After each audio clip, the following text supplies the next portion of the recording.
जय मसीह की, praise the Lord. आप सभी को हमारे इस यूट्यूब चैनल पर बहुत ही हार्दिक स्वागत करते हैं।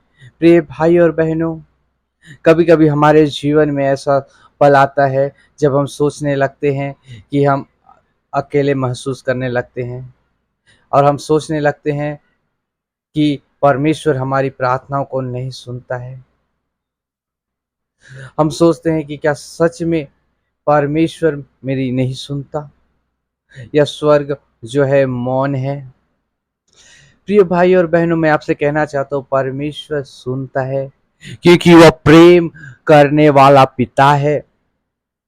क्योंकि वह प्रेम करने वाला क्या है? पिता है। प्रिय बाइबल बताती है, भजन संहिता 34 का 17 में जब आप पढ़ते हैं तो उसमें लिखा है, धर्मी पुकारते हैं और यहोवा क्या करता है? सुनता है और उनको सब विपत्तियों से क्या करता है? छुड़ाता है। जैसे एक पिता अपने बच्चों को, प्रियो, बच्चों की पुकारना को सुनता है, वो बच्चों की पुकारना को अनसुना नहीं करता, वैसे ही हमारा स्वर्गीय पिता भी है जो हमारी हर प्रकार की पुकारना को सुनता है। भले हम आज टूटे हों, थके हों, पर हमें वो नजरअंदाज नहीं करता, हमें इग्नोर नहीं करता। वो हमारे आंसुओं को भी गिनता है। बाइबल बताती है, हर आंसू एक प्रार्थना है प्रियो, और हर सच्ची प्रार्थना स्वर्ग के कानों तक पहुंचती है। उसके कानों तक क्या होती है? पहुंचती है। प्रिय भाई और बहनों, परमेश्वर का उत्तर 3 रूपों में आता है। परमेश्वर का उत्तर कितने रूपों में आता है? 3 रूपों में आता है।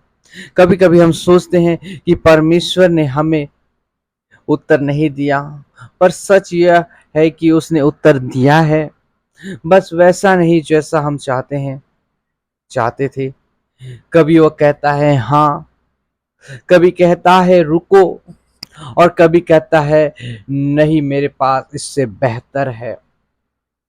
यशायाह फिर 55 उसका 8 को जब आप पढ़ते हैं, उसमें लिखता है, क्योंकि मेरे विचार तुम्हारे विचारों से भिन्न है और मेरे मार्ग तुम्हारे मार्गों से क्या है? भिन्न है। प्रियो, जब परमेश्वर कहता है रुको, तो वह तुम्हें रोक नहीं रहा, वह तुम्हें तैयार कर रहा है, क्योंकि उसकी योजना हमेशा सिद्ध और उसके समय हमेशा सही होते हैं। प्रिय भाई और बहनों, मैं आपसे कहना चाहता हूँ, परमेश्वर क्या करते हैं? सुनते हैं। सच्चे हृदय से की गई प्रार्थना को वे क्या करते हैं? सुनते हैं। प्रिय भाई और बहनों, प्रार्थना केवल शब्द नहीं, ये हृदय का एक संवाद है। यीशु ने कहा मत्ती 6 उसका 6 में, जब तुम प्रार्थना करते हो दिखावे के लिए मत करो, पर अपने कमरे में जाकर गुप्त में अपने पिता से क्या करो? बातें करो। प्रिय, परमेश्वर को बड़ी बड़ी बातें नहीं चाहिए, उसे एक सच्चा हृदय, सच्चा दिल चाहिए।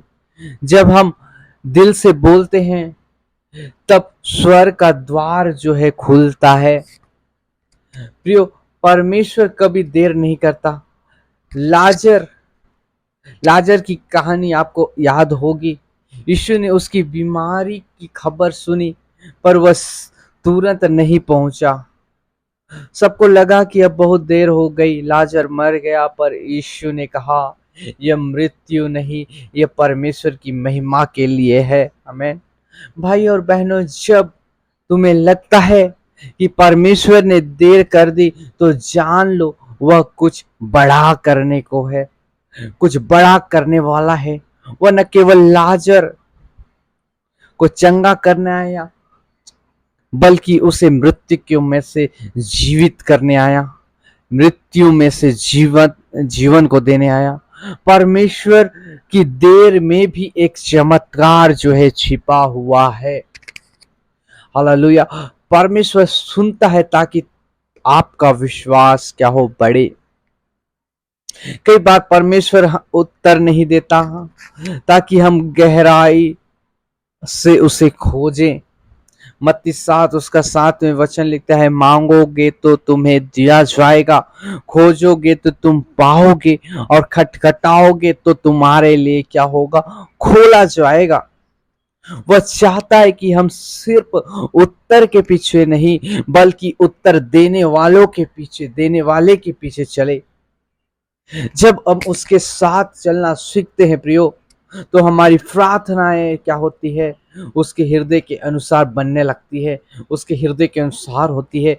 तो अगर आज आपको लगता है कि परमेश्वर चुप है, तो यह मत सोचो कि वह सुन नहीं रहा, वह सुन रहा है, बस काम कर रहा है तुम्हारे भले के लिए, तुम्हारी गवाही के लिए और उसकी महिमा के लिए। आमीन। आज वह कहता है, बेटा मैं तेरी आवाज को सुनता हूं, तेरी हर पुकारना मेरे सिंहासन तक पहुंचती है, थोड़ा और भरोसा रख, क्योंकि मेरा उत्तर जो है आ रहा है। इसलिए प्रिय भाई और बहनों, मैं आपसे कहना चाहता हूं, कभी भी यह ना सोचे कि आपकी प्रार्थना नहीं सुनी जा रही है या आपकी प्रार्थना को खुदा इग्नोर कर रहा है। ऐसा नहीं है प्रियो, उसकी योजना में आप हैं और उसकी योजना आपके लिए बेहतर है, कुछ अद्भुत कार्य आपके लिए है। प्रभु आपको इस वचन के द्वारा बहुत ही आशीष को दे। आमीन।